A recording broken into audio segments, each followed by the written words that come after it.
This is the summit at Space Telescope Science Institute between the prestigious science fiction writers that are the Balticon Guests of Honor this year at the 50th Balticon, and scientists, engineers, and members of the Space Telescope Science Institute, Johns Hopkins University, and NASA's Goddard Space Flight Center. And we're here to discuss the current state of science and science fiction. I was making sure we had enough seats. All right, well, I am Joel Green. I'm the project scientist in the Office of Public Outreach here at Space Telescope Science Institute. And the way this is going to work is I'm going to ask a couple of questions right to start off. Then I would like to turn it over to the writers to fire any questions that might be of interest. And then our scientists and engineers, and then the audience. So we'll see how much we can get through. But this could be, judging by what I've seen already today, this could be quite a lively discussion. So welcome, everyone. And I'll start off with the first question. So, and here obviously, I grew up liking science fiction. That may have had something to do with my career choice as an astronomer, I think it's safe to say. And one of my favorite novels was the Foundation series by Isaac Asimov. And in that series, and in several others, there is there's a group dedicated to building a giant encyclopedia of knowledge. And there's actually a lot of criticism in the book and other books about scientists just sort of transcribing previous results. And it sort of brings the question to bear, what do you think, and what do you guys think, that the research process is actually like? How closely does this idea of cataloging bear resemblance to the true process of scientific research? So I'm going to turn this first over to the group on my side here. And I'd like everyone to briefly introduce themselves as they begin. So I'll start with by introducing Lou Strolger first. I was going to say, do I need to ring a buzzer or what? So I'm Lou Strolger. I'm a scientist here at Space Telescope. The question is, in my mind, what do we do as scientists? What's our role, right? And I think to some degree he got it right. It seems like our role is best described as ones who catalog and preserve scientific knowledge, or knowledge of what we observe or what we see or what we understand at the time. And if we don't do that, then we're in big trouble, because as we move, we can't progress forward. You don't learn if you don't preserve history. But that's my opinion. Stefano Casutano. Well, I'm not sure I know how to answer the question, because I don't. Well, it's hard to tell apart how much of scientific research is preserving information, how much is thinking about information in a new way. I'm sorry. Start by introducing yourself. I'm Stefano Casertano. I'm also a scientist here at Science Institute. I don't know. I think that ratio has changed over time, in a sense that early on, collecting information. If you think about the ancient world, collecting information, much of which was actually incorrect, but was actually considered to be science or knowledge. Nowadays, I think there is that, but there's also a lot of thinking about things in new ways, and that's one of the challenges that we always have in physics, for example, where you have a lot of information, but really do not have. We're trying to find some unifying ideas, and in fact, some of the biggest successes of science in the physics, specifically in the 20th century, have been unifying ideas. But we don't have enough unifying ideas. There's so much that we do not have unifying ideas for. So I think there is more to science than collecting information, a lot more. And that changes. It's more true now than it was maybe in the past. Okay, I'm Bonnie Meinke. I'm an outreach astronomer here. I'm also a planetary scientist.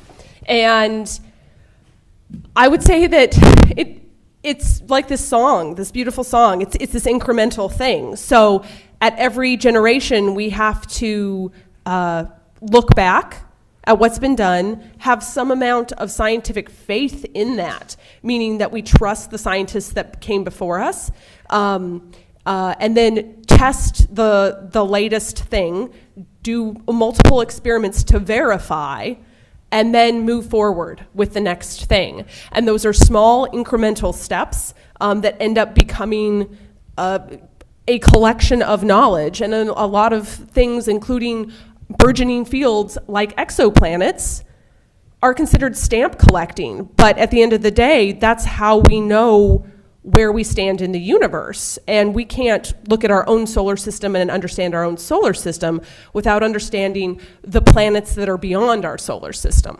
So to a certain extent, that is needed in order to progress to the next thing and understand what else is out there. So I'm Marshall Perrin. I'm another astronomer here at the Institute. I work on both the study of extrasolar planets and also in particular on instrumentation development and advanced telescopes.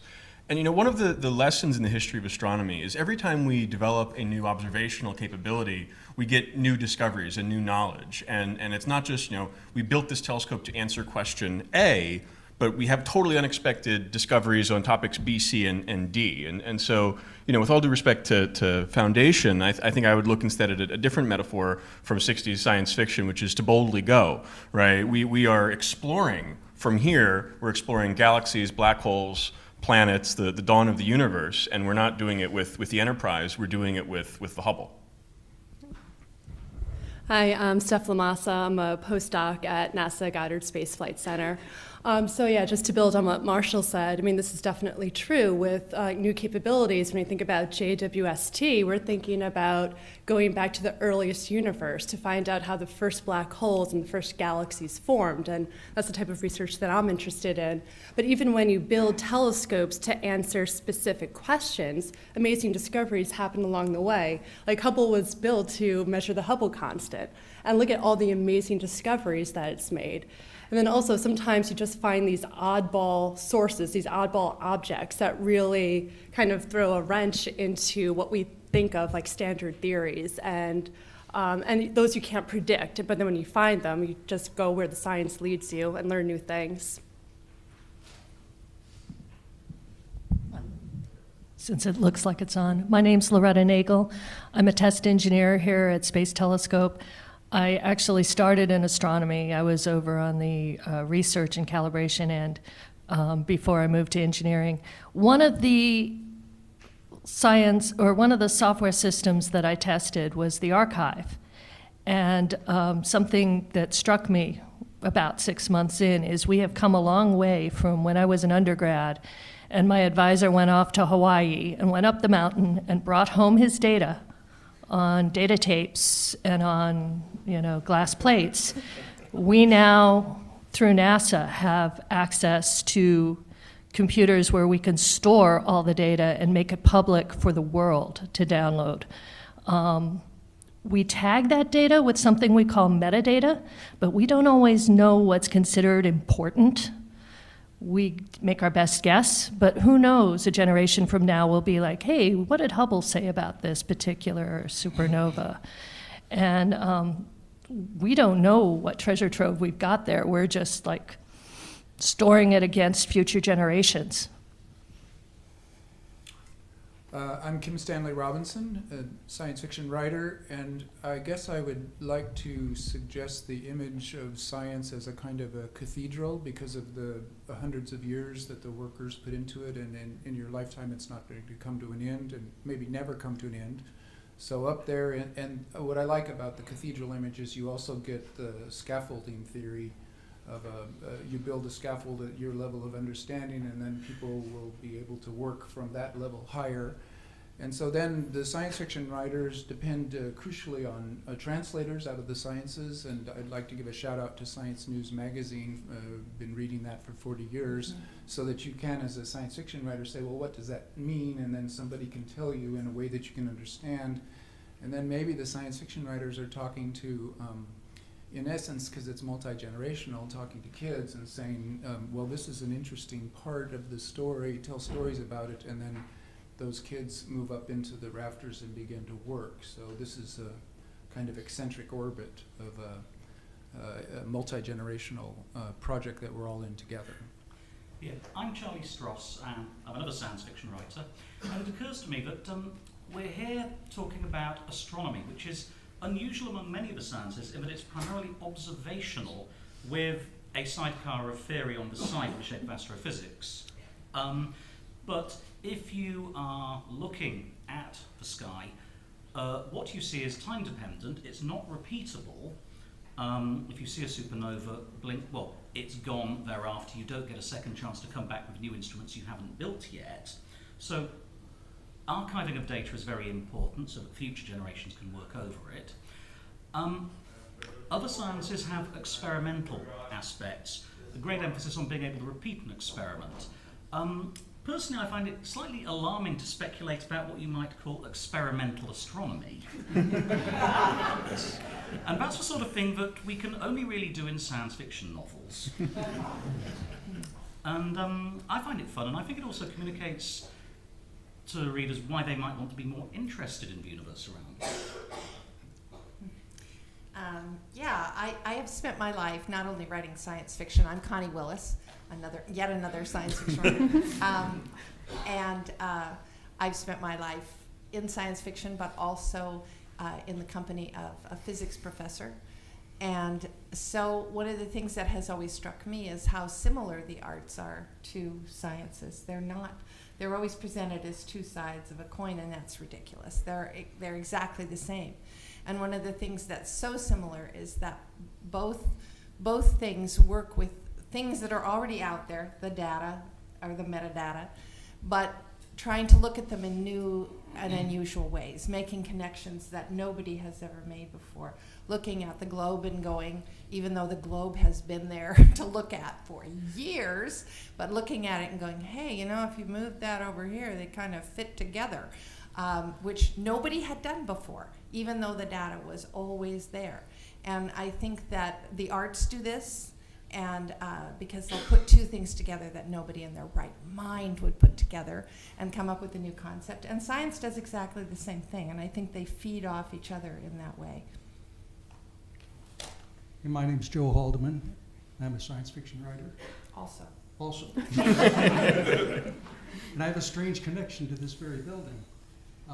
50 years ago, I had an office, well, I worked in an office, it wasn't mine, on the College Park campus at the University of Maryland. And James Webb's office was just down the hall. So I saw him walking around, That was kind of strange. And he was running this huge aluminum cylinder that was going to detect the first gravity waves if it worked. And it didn't work. But he still paced the halls. So anyhow, I'm glad to be back here in a different capacity. I'm Harry Turtledove. I am a Caltech flunk-out. I am an escaped Byzantine historian, and I have been telling lies for a living full-time since 1991. I think that the interesting thing about science is not what it keeps, because many, many disciplines keep things and pile them up. The interesting thing about science and what makes it unique to me is what science throws away. Mm-hmm. Connie alluded to it a second ago when the theory of plate tectonics came in. All the other theories suddenly became obsolete, and a lot of people were very unhappy about that, but eventually they died off, and plate tectonics theory is largely accepted today because the evidence supports it. We have seen a lot of things like that in the past 50 years. Our view of dinosaurs is enormously different from what it was when I was a kid, when they were those stupid reptiles thrashing through the swamps. Lumbering through the swamps. Well, there wasn't a whole lot of lumber. It was just ferns and things. And, our whole view of birds is different. The dinosaurs didn't die out. I had fried dinosaur last night for dinner, as a matter of fact. And, the cool thing about science is that it tries to falsify previous hypotheses with a minimum of bloodshed. And I like that. I'm Alan Steele. I'm a science fiction writer. Before I found this more or less honest occupation, I was a journalist. Believe me, I'd much rather be a science fiction writer. And one of the reasons why is because when I was a journalist, it was, on one hand, I got access to a lot of places and a lot of information that I might not have otherwise had. I mean, the first time I went to a shuttle launch, I did it as a journalist. The first time I went to NASA headquarters in Washington, I did it as a journalist. But on the other hand, because a journalist is ostensibly, allegedly in pursuit of facts and nothing but the facts, I had to restrain myself to that. I could not speculate in my role. So when I left that behind and became a science fiction writer, things opened up in a new way, and I was able to write about science in a much more speculative fashion, to look past the immediate horizon. And I've been doing this long enough now to see first that that our view of the universe, our view of the planets, has changed over time. The first time I wrote about a Mars novel was, in fact, the same time that Stan did. About the same time that he produced Red Mars, I produced a novel called Labyrinth of Night. We were both relying on the same database, the same information. Those two novels could not be written the same way now because our view of Mars has changed so much in this time. As was mentioned during the tour that we took today, when Hubble first went up, Hubble Space Telescope first went up, the exoplanets were still theoretical. We did not know for sure that they were out there. Now we know.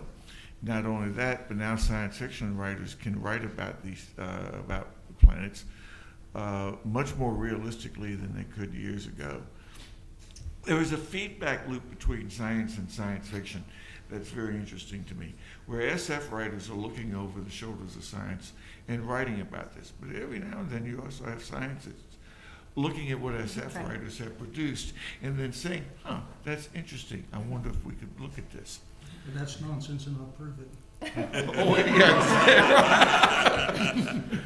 So I think that's what and that relationship, I think, is key to how perhaps both work. Mm-hmm.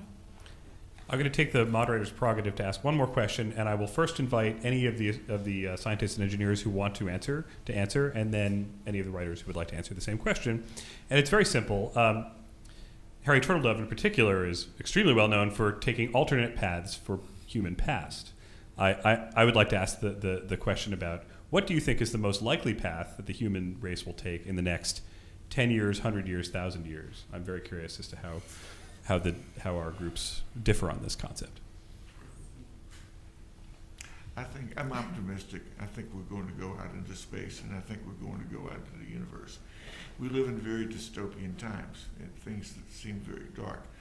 But one thing that science fiction teaches us is that everything changes, and it's not always for the way that we may expect. So yeah, I think we're going out there, and I think we're going out sooner than many people expect. I think our chances to explore the solar system depend critically on what we do with the planet we know best, the Earth, and there's of course a lot of challenges in taking care of this planet. I think when you look at the human history on the next 100 years, climate change will get bad, and then we will gradually start to deal with it through more green energy. But it's very hard to extrapolate that out to 1,000 years from now. But humans have been here for thousands of years, and I think we have an obligation to think of the history of the human species on that kind of timescales. It's very hard to predict.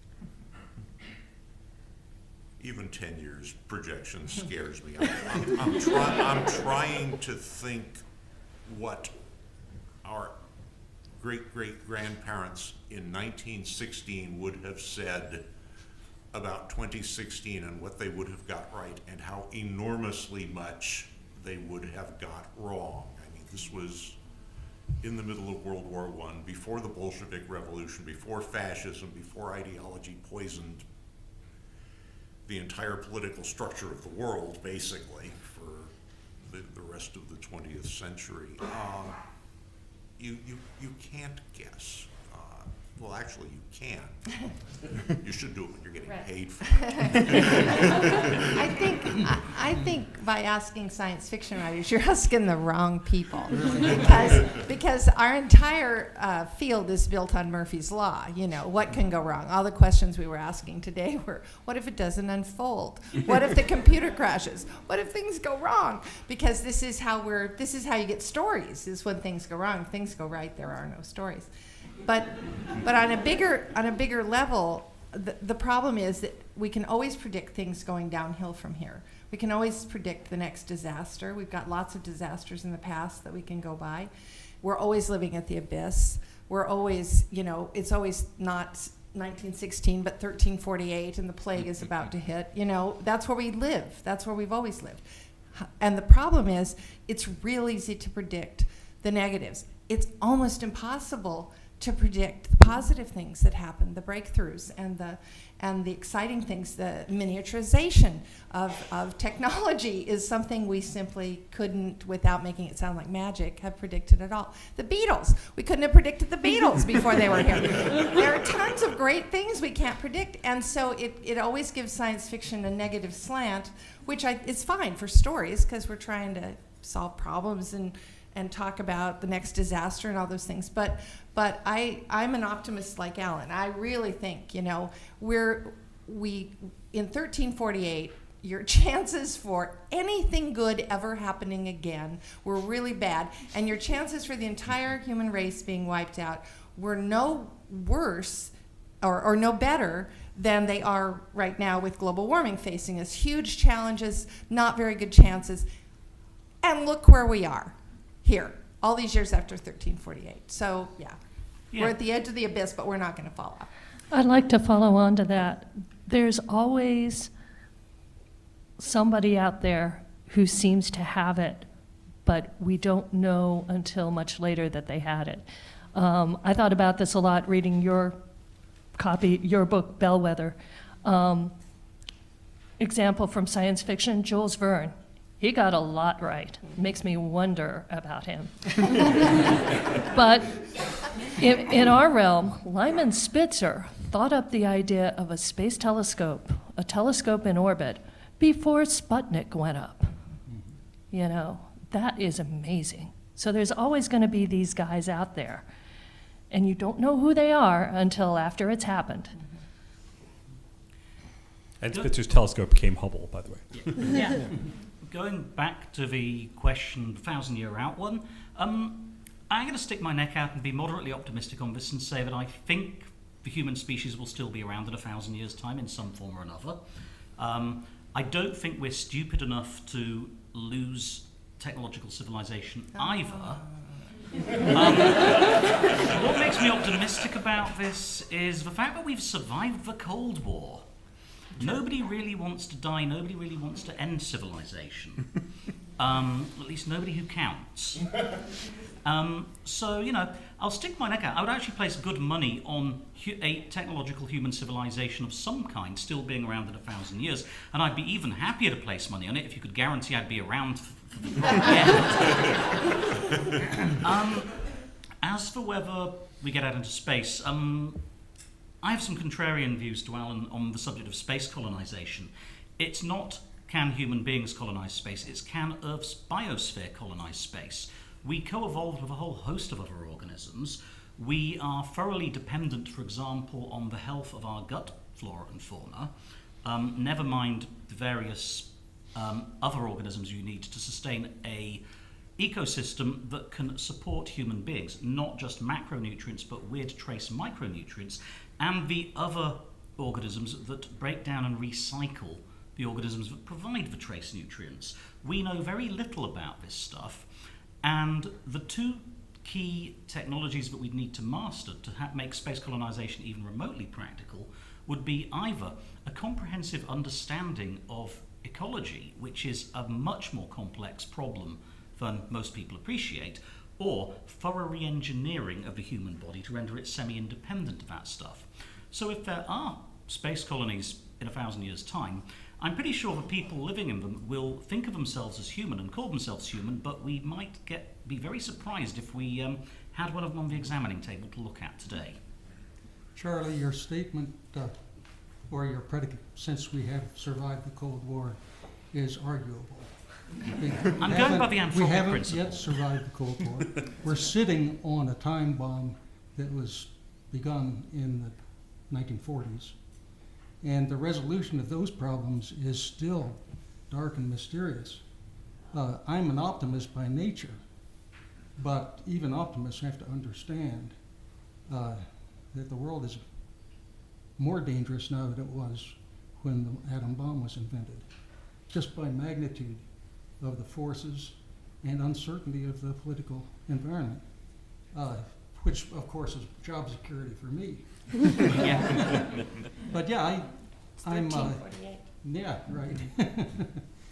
Yeah, just the existence of this place is a tremendously optimistic and fabulously happy aspect of our existence today. Yes. And so I'm so glad to find this here like 50 years after I was here. Yeah. Anyone want to defend the optimism of the human race? Okay, go for it. All right. In that case, I will move first to. I would like to invite our guests to ask questions of our panel here, if they have anything that was really burning that would be of general interest, and then we'll open it up a bit.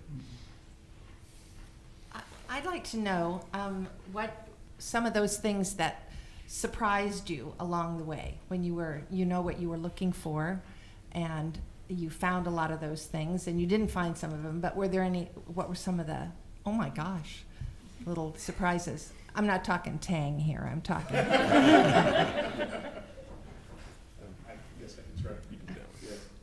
So we get them a lot, surprisingly so. The eureka moment is not quite what you would think it is, but we get surprises quite a bit.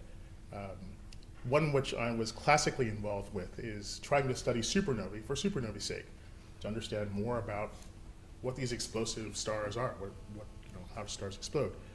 I get connected to a program to try and use them as standard candles, distance indicators, to tell us how the universe is slowing down in its expansion.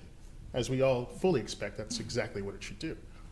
The surprise along the way is no, it's not.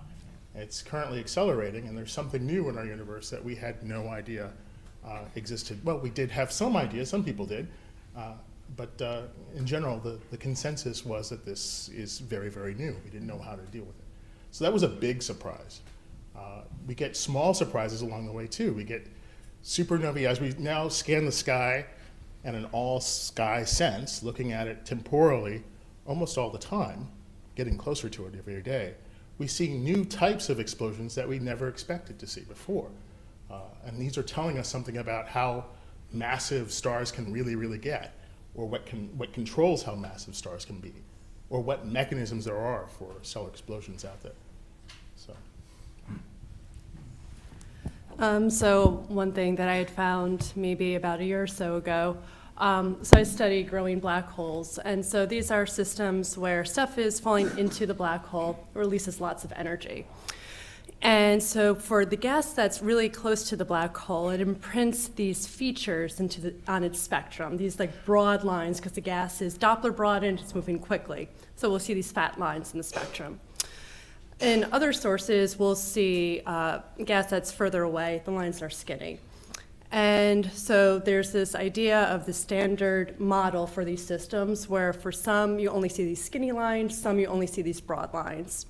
And about a year and a half ago, I found this object in the Sloan archive.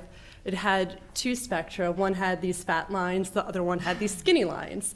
And I go to group meeting, and it gets to my point, and I say, like, well, look what I just found. And one of my colleagues is like, that's not the same source. I'm like, I think it's the same source. That's not the same source. I think it's the same source, And I'm like, well, this is really cool. I guess it's been seen before. And then we started looking a little bit into the literature a couple of times, but never in a system that had been so bright, where we expect these timescale for changes to be on hundreds of thousands to millions of years, not a 10-year timescale. And one of the things that really struck me with this was that this data had been sitting in archives for years. And anyone could have found it if they just knew to look for it. And so since then, more groups have started dedicating searches and finding more and more of them. It's now like a growing field, which, you know, several years ago, we never would have predicted. So that was really, really cool. I think one of the ones that's been most exciting to me over the last year that I haven't been involved in, but have been watching eagerly, kid at the candy store, is New Horizons at Pluto. Right? Before the flyby, right, there are a lot of people who have said, Pluto's going to look like the moon, it's going to look like Mercury, it's a dead world covered in craters. And to get there and to see these flat plains of young nitrogen ice with water ice mountains floating in them like icebergs, this we're calling snakeskin terrain that's like nothing else in the solar system. The fact that in the atmosphere, there's a shot the New Horizons took as it's leaving Pluto, and it looks back at the sunset on Pluto, and you can see 20 or 30 different layers of haze in the atmosphere of Pluto lit up by the setting sun. And you can argue about whether Pluto is a planet or not. I'm not going to go there. But it is unquestionably, Pluto went from a couple pixels in Hubble to a world. Yeah, right. I've got one. Go ahead. What do you think the chances are that 100 years from now, I mean, lately there's been endless discussion of dark matter and dark energy and how it's 3/4 or 80% of all the mass in the universe. And it's looked at least to be moderately hard to detect. What do you think the chances are that 100 years from now we're going to look on the theory of dark matter and energy rather as we looked on the theory of the luminiferous ether after Michelson-Morley? I think you hit it right on the nose. How much time has passed since Michelson-Morley? How much time will pass between here and 100 years from now? And look at the rate in which we progress. I think we're going to have this thing solved relatively soon. Maybe not as soon as we'd like, but I think we're certainly on the right path for the experiments that could get us there. The question is whether or not we can continue to do them. I have a question here. The thing of habitability zones are changing and so forth. And it seems to be, the timelines for the discovery of this ranges anywhere between tomorrow and 50 years from now. Realistically, where do you think we're looking at? I guess I should take this one as one of the people involved in building these missions. I think one of the history lessons in space astronomy is you have to dream big, but you have to be patient, right? Hubble, James Webb, they're taking a long time to build, but they're very powerful when we get there. And the missions that the Institute is a part of, the W-FIRST mission and these ideas for a very large, Hubble class, but 5-6 times bigger diameter mirror, that is plausible, but not tomorrow. That's plausible on a couple of decades time scale. Now, the things that can happen sooner than that, there's many different methods of studying exoplanets, not the direct imaging, but the radial velocity and the transit method. And transits will be extremely powerful with James Webb for studying the atmospheres of these planets. And the question is, how lucky do you feel? There could be a rocky planet. What is the closest transiting rocky planet, right? Because it's just geometry. Is it transiting on? And if we get lucky and there's one that's transiting, we're much more able to study it than if it's in a non-transiting orbit. And that's what TESS, which launches next year, is designed to find. It's designed to find the closest transiting planets in the whole sky. We should point out here that planet orbits are, like, the disk orientation is completely random, right? So it could be just a quirk of nature that we happen to find a planet that's on the right, that's at the right angle to do this experiment. It would be a real eureka moment.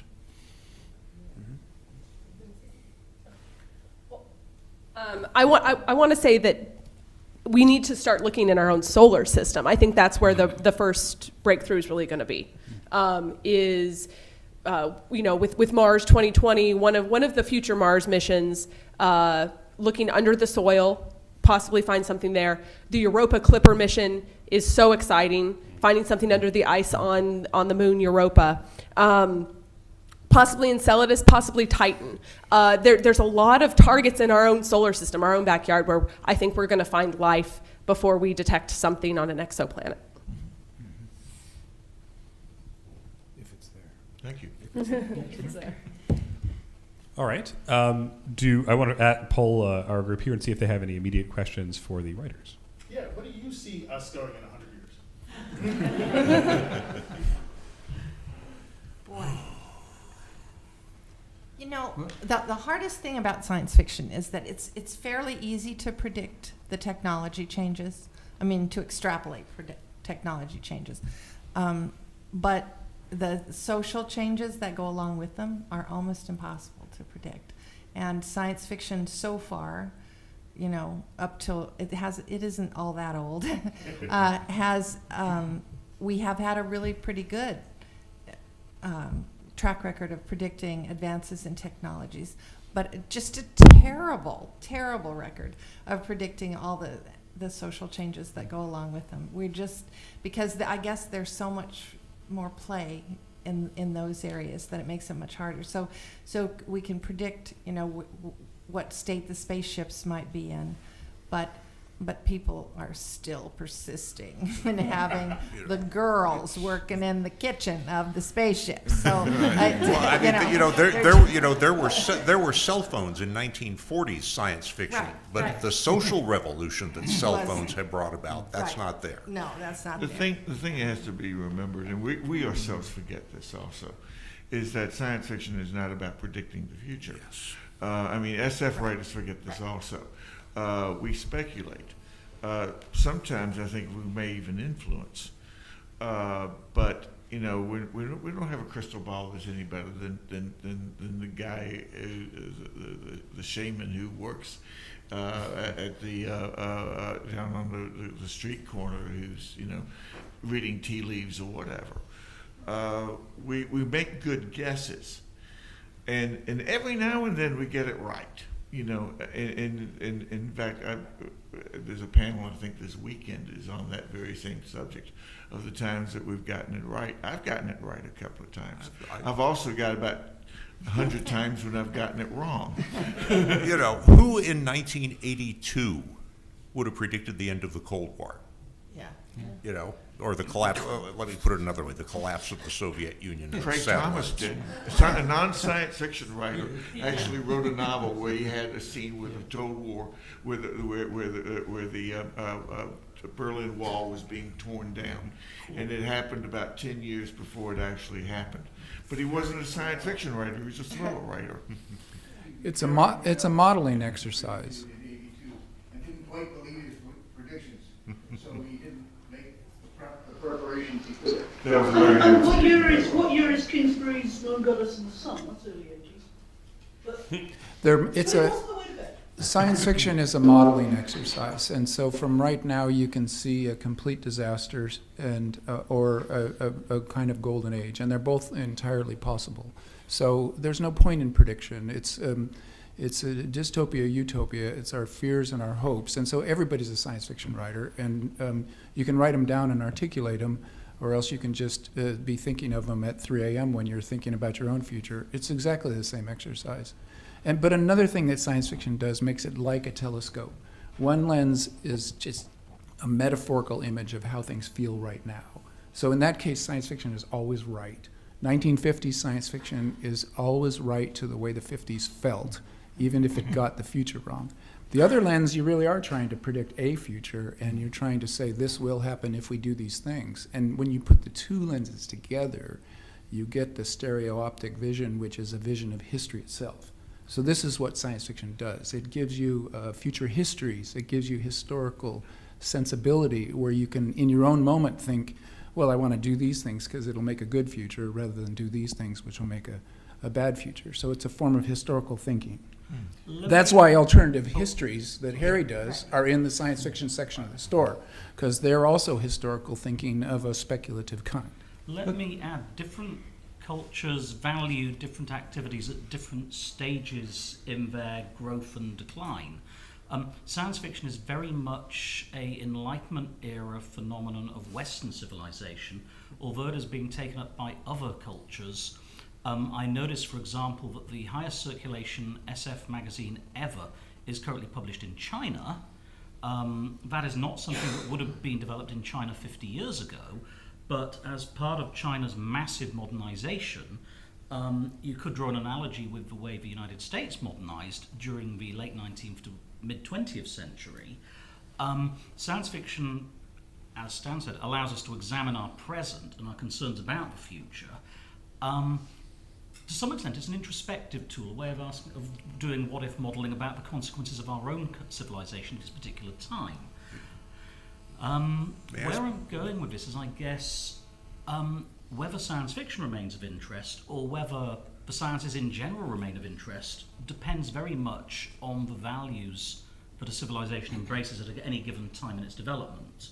The other thing that goes with that is that science fiction, in its warnings and its be carefuls, has the flaw and virtue, because it's both, that people who don't read the stuff tend not to take it seriously.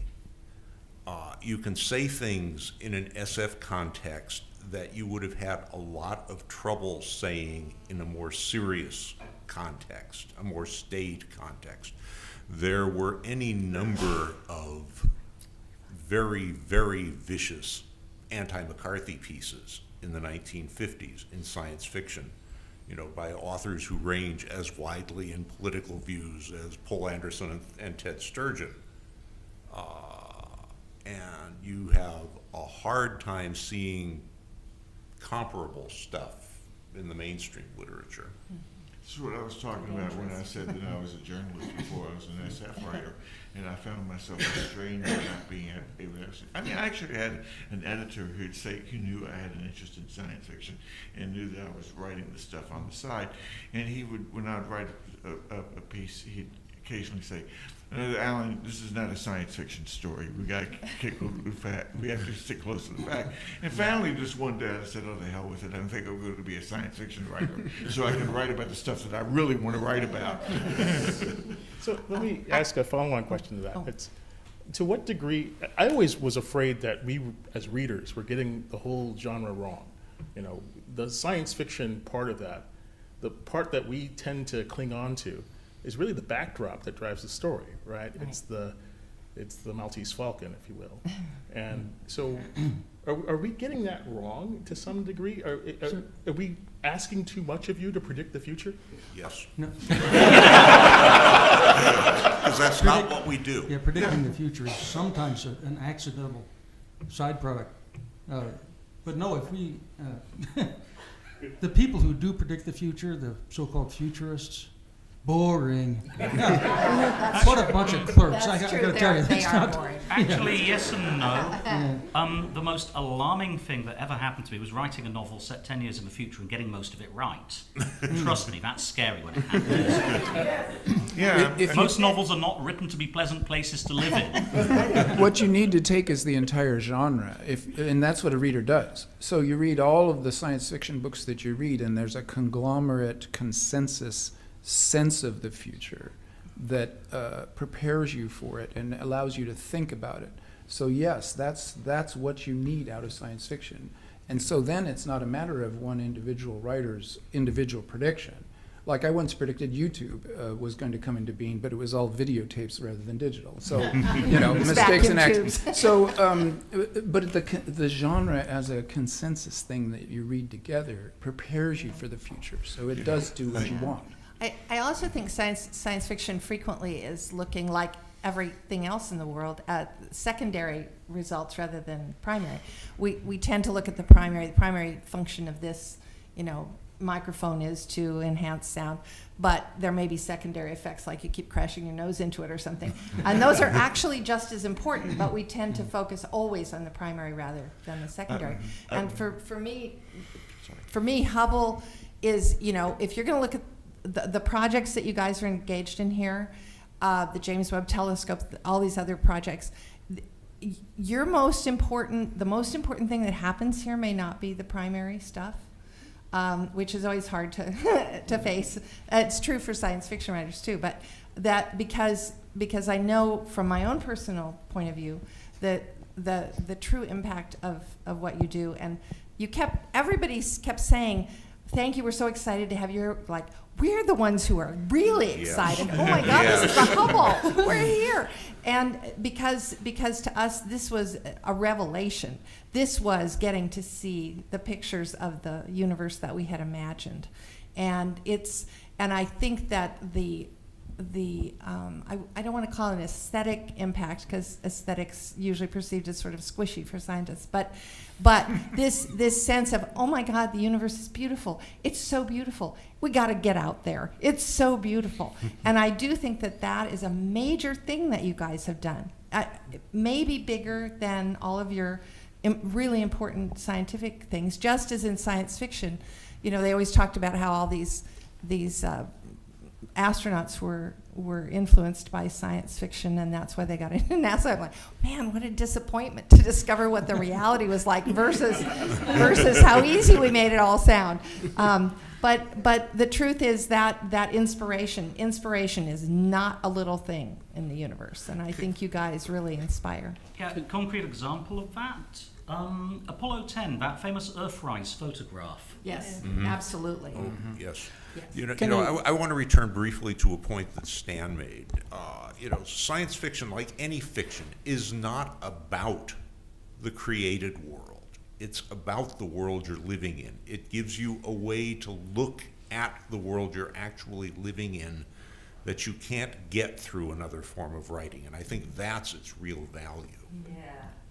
I've been at this long enough to actually see my first novel hit its expiration date. My first novel was called Orbital Decay. It was published in 1989. It's about an effort to build a solar power satellite in the far distant year of 2016.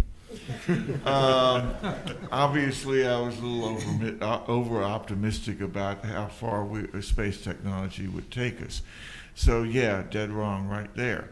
On the other hand, I got something right, and that was the MacGuffin in the story is the existence of a global electronic surveillance system by the National Security Agency. Never happened. The funny thing about it was that there was when the book was published, a fanzine took umbrage with that book, took exception to it. And two main points of criticism was like, right, National Security Agency would never do anything like this. It would have to be the CIA. NSS never do anything like it.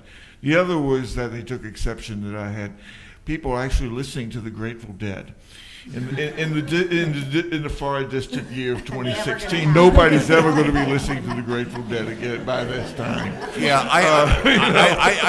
I had a story set in 1999 where a guy travels back from 2019 to mess with his younger self.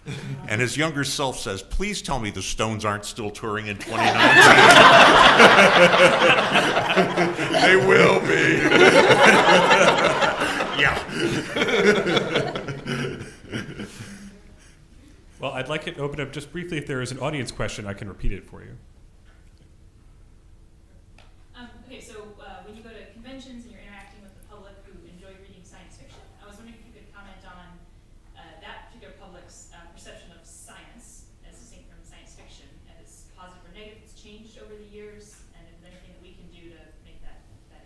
So the question was, just to repeat it for the audience, was whether the audience at science, how does the audience at science fiction conventions view science?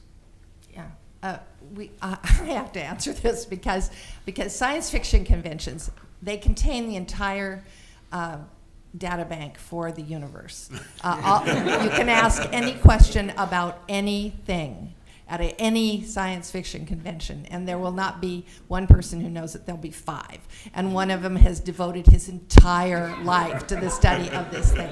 So they're amazingly and they are so scientifically literate. And the times that we've had the worst occasions were when we would get a scientist who came to us and thought that he needed to explain things on, the 4th grade general public level kind of thing, and was, most of them were smart enough to figure out 5 minutes in, oh my gosh, I actually have an audience here who understands science. This is so exciting. The others just sort of plodded ahead into disaster. So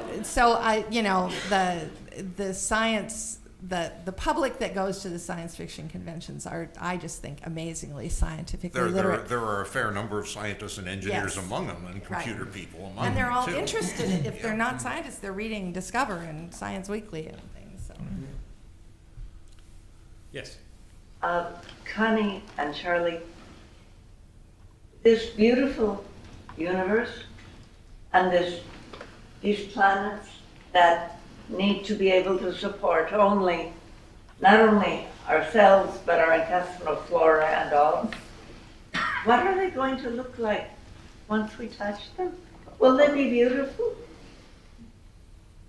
What are we doing? So the question is what do these habitable potential planets look like, and what is the beauty that, I mean, that are we we might going to find? rampage through the universe and destroy them? Probably. Probably, but I mean, it depends on how you feel about Shakespeare and the Beatles. I mean, we do good stuff too. We do good stuff. But you can start with intestinal flora. I seem to remember Stan wrote an entire trilogy about this in the context of Mars. But as to the rest of things outside the solar system, the stuff that you're showing us with these beautiful images, they're really far away. We're not going there, so let's not worry about it. It's going to be okay. Well, you have seen these high near light speed probe ideas, so actually maybe at least something might be going there. Even light speed isn't fast enough, so Yeah, only for it's a handful. okay. Well, that's very conservative, Stan. I know. Because you're locking yourself into a time scale that's limited by the human lifespan, which is not going to be an absolute given for even another 20 years. Let's go a bit further and say it's locked in by the lifespan of human institutions. Yeah. We are very, very bad at building institutions with a life expectancy greater than one of our own lives. You can count on the fingers of one hand those institutions on this planet that are much more than about 1,000 years old. Cathedrals. Cathedrals. Yeah, I was going to say the Vatican, the Japanese buildings. royal family, and The alphabet, 8,000 years. yeah. Shakespeare.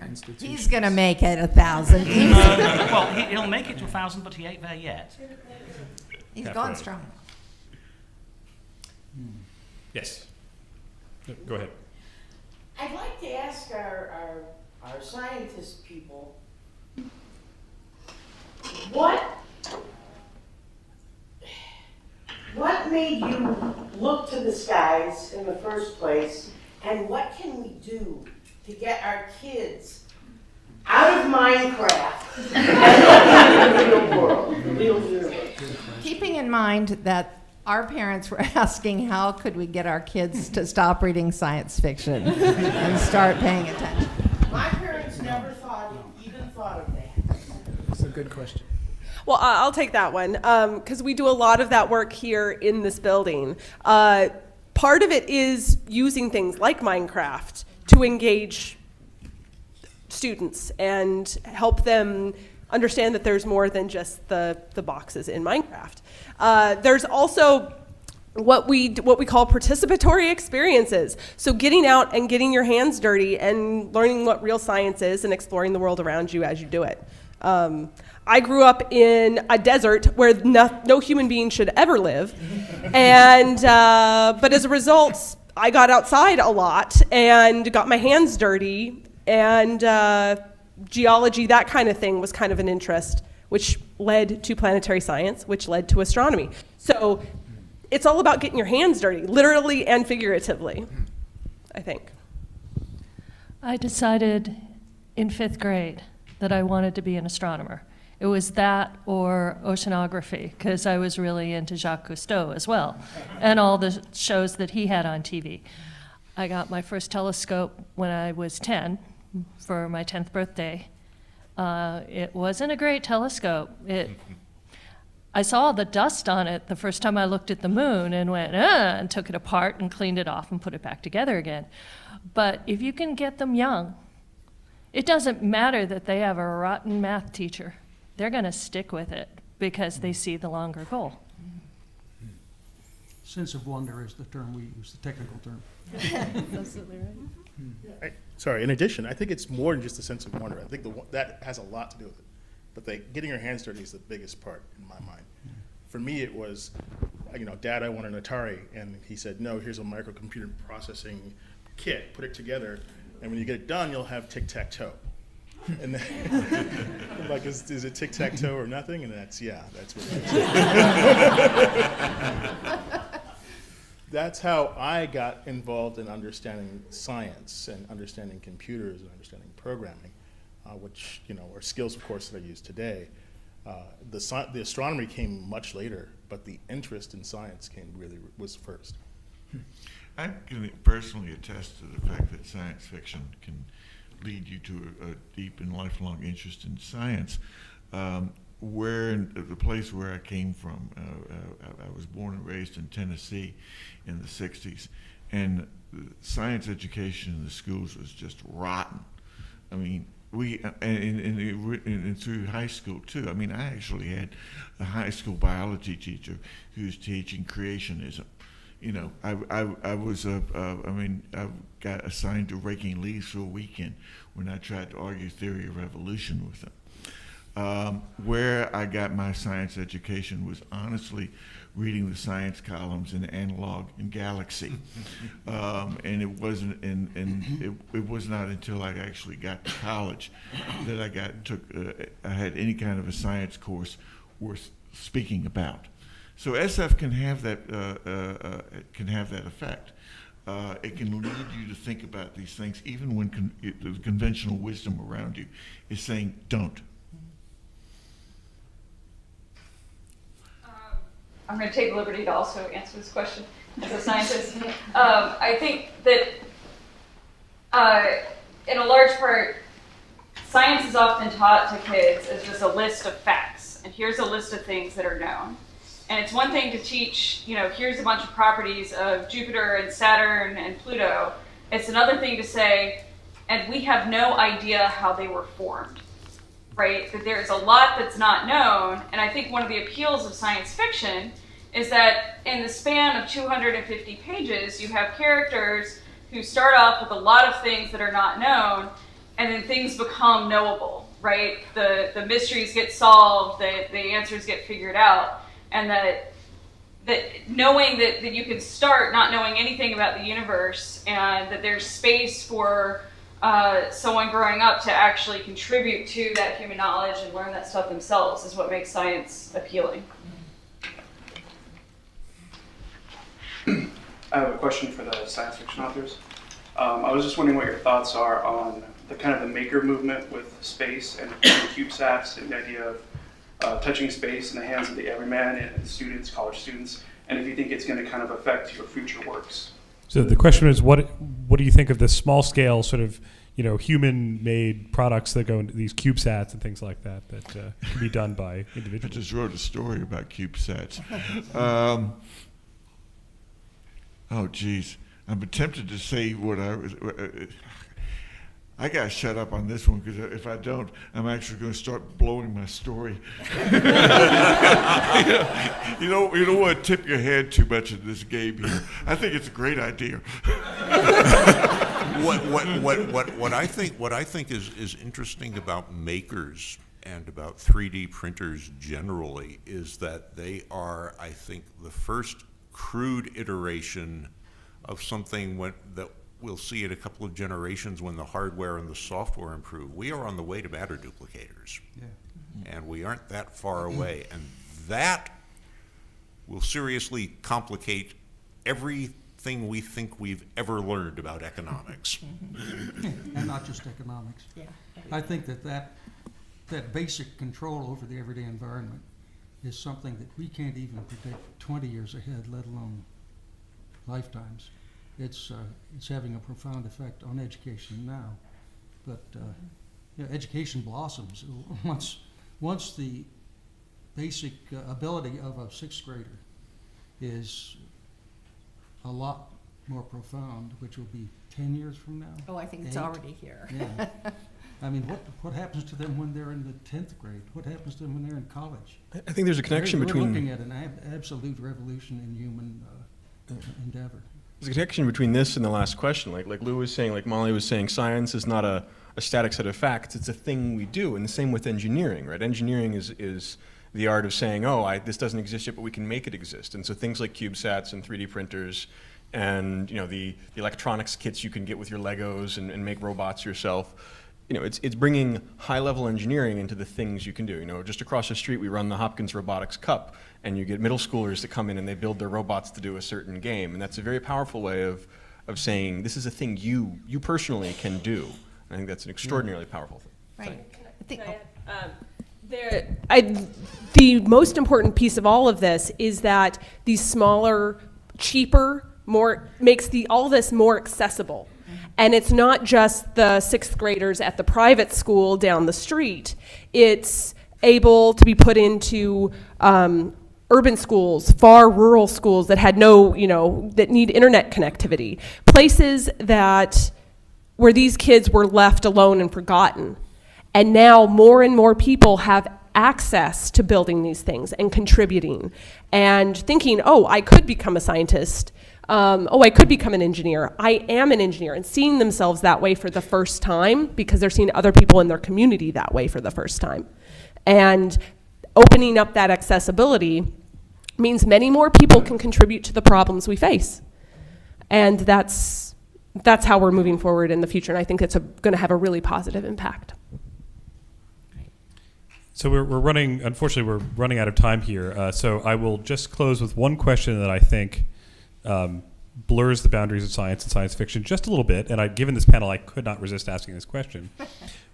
Given our physical limitations and the laws of physics, what is the limit to what we can understand about the universe? What can we build? How big of a telescope, how big of an instrument can we build to discover what are the limits of human knowledge if we stay in this solar system? And you may not have a snappy answer for that. I think we're limited by our technology, and our technology is growing all the time. So I don't think there's a limit, provided there's no limit on our technology. I think the key factor there is time. What time scale are you thinking about? Because there's nothing that prevents us from building a telescope that's bigger. It just will take a long time to do it. There's nothing that prevents us from going to another planet at some point. Maybe it takes 2 lifetimes to get there, 3 lifetimes, and eventually look at the universe from a slightly different perspective, and that will tell us a lot more than we know now. So, if you think that the human race is going to be and remain technological for 1,000 years or longer, I don't know what the limit is. I don't think there is a limit. There's an interesting book called The Limits to Science that suggests that we're the smallest things that we can perceive and the largest, the universe itself, that we as bodies tend to be about halfway between the two, and that this is a little suspicious. And it's a wonder. And now we have string theory, and if strings exist at all, they're at the Planck size. They're maybe 20 magnitudes smaller than we will ever be able to perceive by way of particle accelerators. So I think we're going to run into limits at the limits of the human brain and perception. We're not gods. It's not an infinity in terms of how much more we're going to know. And so it'll be an interesting border situation. I disagree. I think we have one thing that trumps that. I think you're absolutely right on all of that.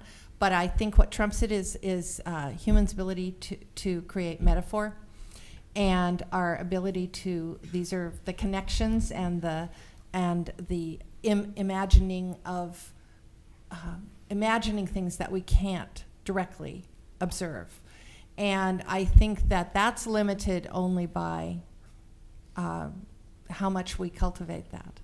And if you've ever talked to 6th graders recently, any of them. We're in great shape. They're so smart, and they have such an intense ability to imagine and to make connections and to think in terms of metaphors that haven't occurred to any of the rest of us because we're too old and slow.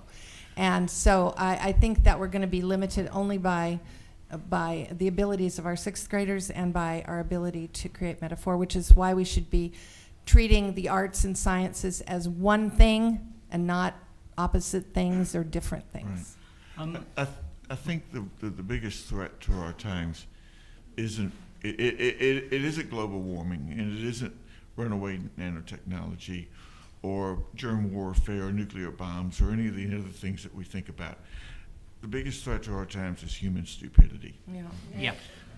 There are forces out there that embrace it. that are, I mean, dumb and proud of it. And that is what we have to, that is the struggle of our times. I will leave you with one that I would be very surprised if we ever know the answer to through direct experience, when it won't do us any damn good, and that is what happens after we die, for sure. I'd like to just add, all our technologies seem to follow a sort of sigmoid curve of development, slow initial uptake, then a rapid ramp up and improvement in capability, then plateauing out. Yes. And a cautionary note I'd like to add is our computing technology is approaching the physical limits using conventional lithographic processes. You can't build a conductive track that's less than 1 atom wide.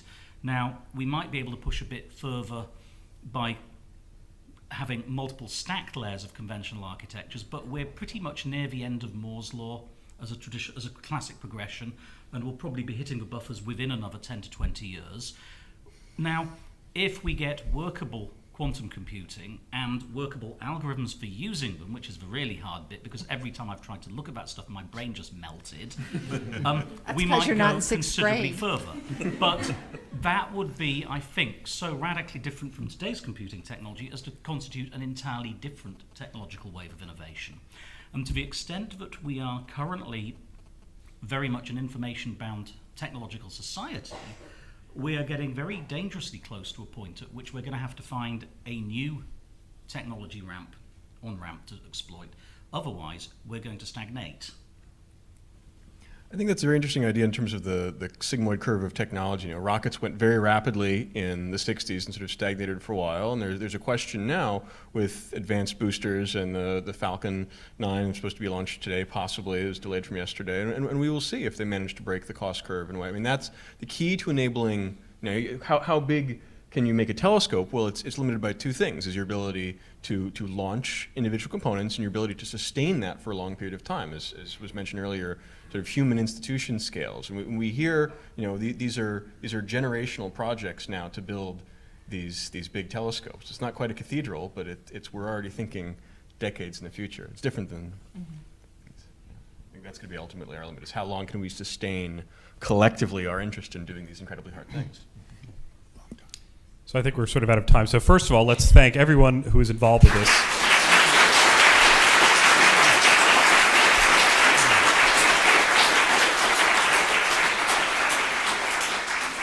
And that's not just the people on stage, but also the many people who have coordinated this event and got everything in. So I'm very grateful to everyone. Right. We are exploring from here. We're exploring galaxies, black holes, planets, the dawn of the universe, and we're not doing it with the Enterprise. We're doing it with the Hubble. Hi, I'm Steph Lamassa. I'm a postdoc at NASA Goddard Space Flight Center. So yeah, just to build on what Marshall said, I mean, this is definitely true with new capabilities. When you think about JWST, we're thinking about going back to the earliest universe to find out how the first black holes and the first galaxies formed, and that's the type of research that I'm interested in. But even when you build telescopes to answer specific questions, amazing discoveries happen along the way. Like Hubble was built to measure the Hubble constant, and look at all the amazing discoveries that it's made. And then also sometimes you just find these oddball sources, these oddball objects that really kind of throw a wrench into what we think of like standard theories. And those you can't predict, but then when you find them, you just go where the science leads you and learn new things. Since it looks like it's on. My name's Loretta Nagel. I'm a test engineer here at Space Telescope. I actually started in astronomy. I was over on the research and calibration end before I moved to engineering. One of the software systems that I tested was the archive. And something that struck me about 6 months in is we have come a long way from when I was an undergrad and my advisor went off to Hawaii and went up the mountain and brought home his data on data tapes and on, glass plates. We now, through NASA, have access to computers where we can store all the data and make it public for the world to download. We tag that data with something we call metadata, but we don't always know what's considered important.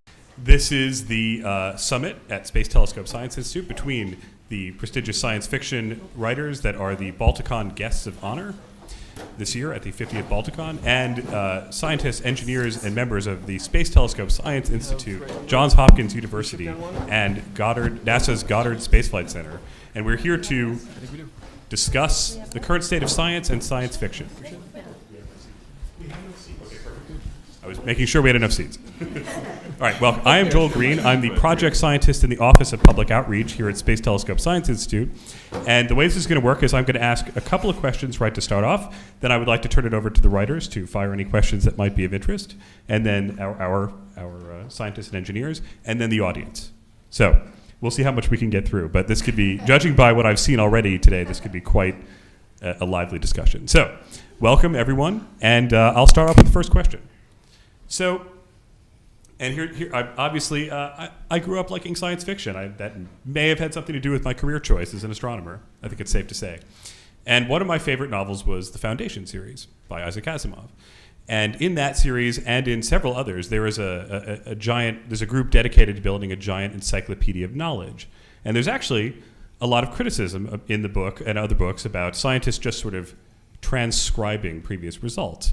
And it sort of brings the question to bear, what do you think, and what do you guys think, that the research process is actually like? How closely does this idea of cataloging bear resemblance to the true process of scientific research? So I'm going to turn this first over to the group on my side here. And I'd like everyone to briefly introduce themselves as they begin.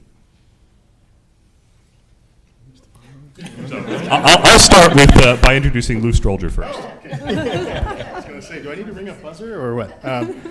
So I'm Lou Strolger. I'm a scientist here at Space Telescope. The question is, in my mind, what do we do as scientists? What's our role, right? And I think to some degree he got it right.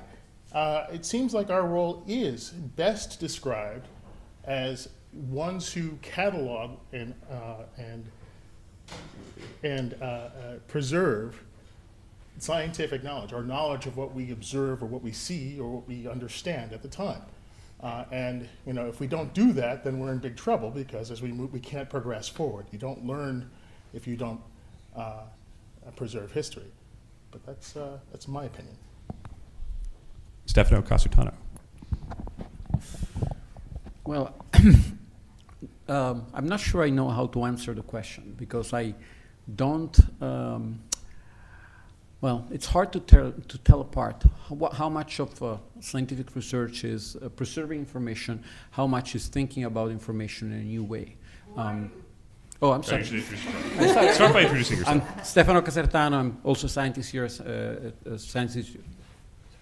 I don't know. I think that ratio has changed over time, in a sense that early on, collecting information. If you think about the ancient world, collecting information, much of which was actually incorrect, but was actually considered to be science or knowledge. Nowadays, I think there is that, but there's also a lot of thinking about things in new ways, and that's one of the challenges that we always have in physics, for example, where you have a lot of information, but really do not have. We're trying to find some unifying ideas, and in fact, some of the biggest successes of science in the physics, specifically in the 20th century, have been unifying ideas. But we don't have enough unifying ideas. There's so much that we do not have unifying ideas for. So I think there is more to science than collecting information, a lot more. And that changes. It's more true now than it was maybe in the past. Okay, I'm Bonnie Meinke. I'm an outreach astronomer here. I'm also a planetary scientist.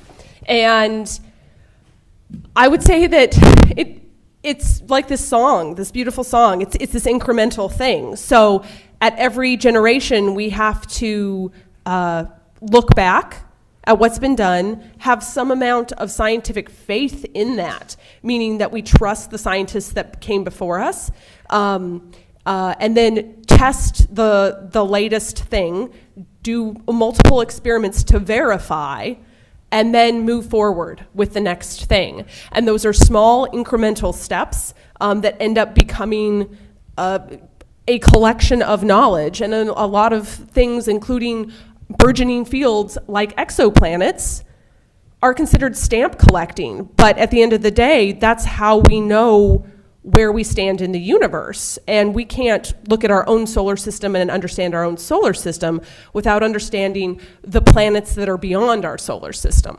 So to a certain extent, that is needed in order to progress to the next thing and understand what else is out there. So I'm Marshall Perrin. I'm another astronomer here at the Institute. I work on both the study of extrasolar planets and also in particular on instrumentation development and advanced telescopes. And you know, one of the lessons in the history of astronomy is every time we develop a new observational capability, we get new discoveries and new knowledge. And it's not just, you know, we built this telescope to answer question A, but we have totally unexpected discoveries on topics B, C, and D. And so, you know, with all due respect to Foundation, I think I would look instead at a different metaphor from 60s science fiction, which is to boldly go. Important. We make our best guess, but who knows, a generation from now will be like, hey, what did Hubble say about this particular supernova? And we don't know what treasure trove we've got there. We're just like storing it against future generations. I'm Kim Stanley Robinson, a science fiction writer, and I guess I would like to suggest the image of science as a kind of a cathedral because of the hundreds of years that the workers put into it, and in your lifetime it's not going to come to an end and maybe never come to an end. So up there, and what I like about the cathedral image is you also get the scaffolding theory of you build a scaffold at your level of understanding, and then people will be able to work from that level higher. And so then the science fiction writers depend crucially on translators out of the sciences, and I'd like to give a shout out to Science News Magazine. Been reading that for 40 years, so that you can, as a science fiction writer, say, well, what does that mean? And then somebody can tell you in a way that you can understand. And then maybe the science fiction writers are talking to in essence, because it's multi-generational, talking to kids and saying, well, this is an interesting part of the story, tell stories about it, and then those kids move up into the rafters and begin to work. So this is a kind of eccentric orbit of a multi-generational project that we're all in together. Yeah, I'm Charlie Stross, and I'm another science fiction writer, and it occurs to me that we're here talking about astronomy, which is unusual among many of the sciences in that it's primarily observational with a sidecar of theory on the side of the shape of astrophysics. But if you are looking at the sky, what you see is time dependent, it's not repeatable. If you see a supernova blink, well, it's gone